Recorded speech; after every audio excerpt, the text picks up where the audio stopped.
The title of his speech, You're Still Human. You're Still Human, Percy Roland.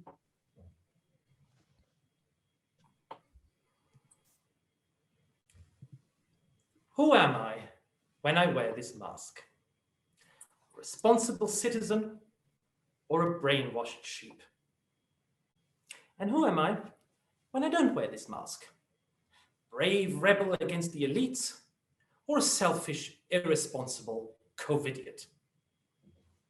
The other day, I was driving into town to meet a friend. I parked my car, I started walking, and suddenly I realized I was getting lots of dirty looks. And not that kind of dirty looks, sadly. People were staring at me, some were even pointing their fingers. Now, I can be a bit slow at times, so it took me about a minute to realize why. I was naked. Have you ever had that stupid feeling you have to walk back to your car, you're not quite sure which parts of your face to cover?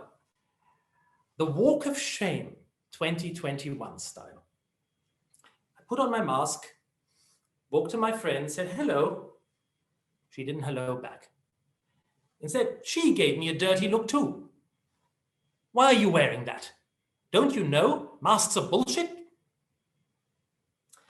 Madam Contest Chair, my fellow maskers, welcome to 2021, the year where you cannot please anyone.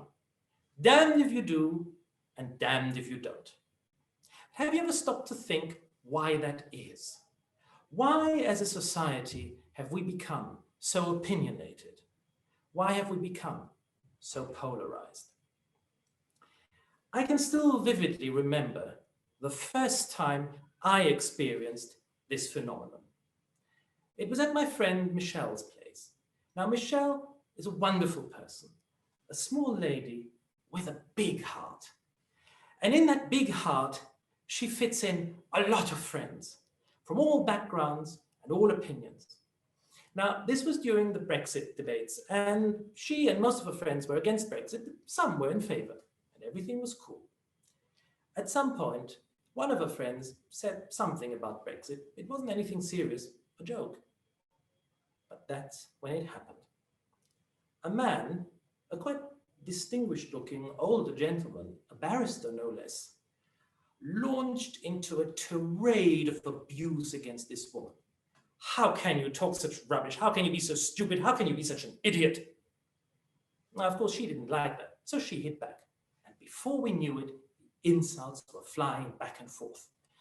Brexiteer, Ramona, idiot, moron, liar, traitor, scum.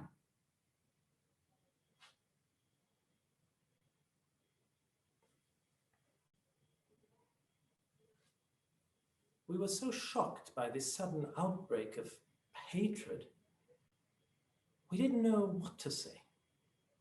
So we did what probably most of us do in situations like this. Nothing. Now, I should probably explain this didn't happen in real life. It happened on Facebook. But it made me wonder what makes us think that Facebook or Twitter or Instagram are not real life. I was wondering, if they had been in Michelle's living room, surrounded by their mutual friends, looking each other in the eye, could they have spoken to each other like that? It is so easy, isn't it, to hate those we don't see. It is so easy to forget they're still human. I have another friend with a very big heart, my lovely friend Tatiana. She's my neighbor. She lives just next door. Last year, she was my lockdown buddy. For 3 months, she was the only person I saw, the only person I hugged. We would laugh together, cry together, sometimes get high together. We became best friends, we shared almost everything about our lives, and one day we started talking politics. Bad mistake. Now, I knew that Tatiana had some strong opinions on COVID, on masks, on 5G, on Bill Gates, and especially Donald Trump. We were talking and we were arguing, and before we knew it, we were turning into those two people from Facebook. How can you talk such rubbish? How can you believe such nonsense? How can you be so stupid? How can you be such an idiot? How can you love Trump? How can you hate Trump? It was only when we reached that almost screaming stage when we suddenly realized, hang on, this person doesn't live in a screen. This person is sitting next to me. This person is the same person I was hugging and laughing and crying with. This person is still my friend. This person is still human. Why do we do it? Why do we argue? What do we think we can achieve? Change somebody's opinion? When's the last time you managed to change somebody's opinion? Don't we do it far more often to satisfy our egos? Someone once said that opinions were like assholes. Everybody has one. But do we need to shove our opinions in other people's faces? What if we what if we rediscovered the subtle art of not giving an opinion? Now, I know I'm probably preaching to the choir here, right? Because we're Toastmasters. We're one of the most open-minded groups of people you'll ever find. And why is that? In Toastmasters, we don't talk about politics, we don't talk about religion, and we certainly don't talk about sex. We have district conferences instead. But I don't think that's the reason. You see, I think there's another reason altogether. When I joined Toastmasters, I was pretty radical myself. I had some strong opinions, but then something amazing happened. I had to listen, and I couldn't answer back. I listened to speeches from people older than me, wiser than me, younger than me, dumber than me. And you know this thing we do in Toastmasters, when we evaluate a speech, we evaluate the content, not the performance. You could give a speech I profoundly disagree with, and I have to tell you how to make it even better. You do that often enough, something amazing happens. It opens your mind, opens your heart, and you begin to see things from different perspectives. That is what the world needs right now.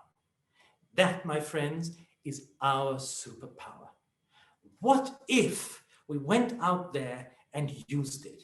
What if we reminded the world out there and ourselves that no matter what you believe in, no matter what your opinion, no matter how many dirty looks you get, no matter who you are, Brexiteer, Remainer, Trumpist, snowflake, COVIDiot, or even sheep, guess what? You're still human.